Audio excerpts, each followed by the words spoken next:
Let's talk a little bit about tiki cocktails and the expansion of the tiki culture. You can check out my page for more stuff on tiki if this is interesting to you.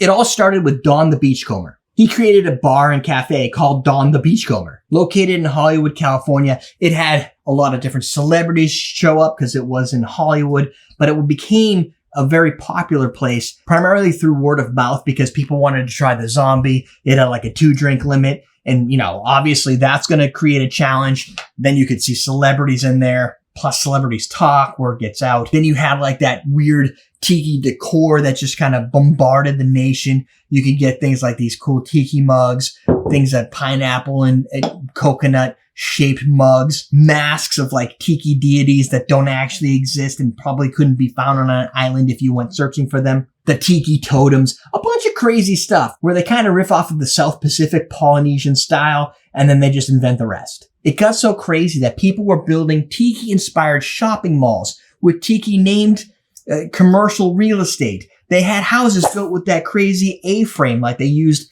at some of the tiki bars. Architecture, names, it got into the culture. Elvis did a movie, I believe that was a Hawaiian-themed tiki event. I remember watching the Brady Bunch when they went to Hawaii and they had like a luau and a bunch of tiki-themed events. Happened on Gilligan's Island and a whole pile of different shows back in the 60s all had like some 1 or 2 episodes that had that tiki vibe to it.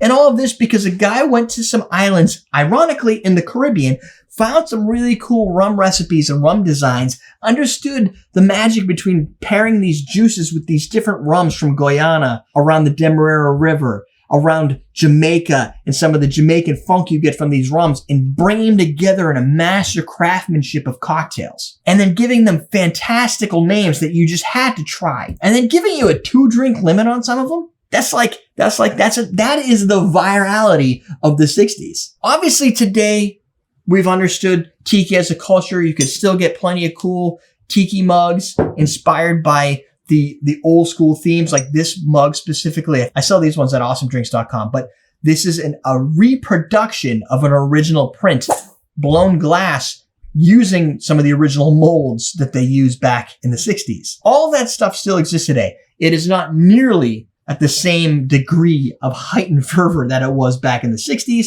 and the 40s and the 50s. A lot of that ended up dying out kind of around the Vietnam War time frame. But it is fun to look back at some of the crazy things they did. And we can still make a lot of those recipes because folks like Jeff Berry, who create books like Intoxica and Beachbum Berry Remixed, where he does the research into the original recipes so that you can go and make cocktails that Trader Vic made when he made his Mai Tai or Donn Beach made when he made his zombie, and taste them for yourselves to see if it was all really worth the crazy virality. Spoiler alert, it was.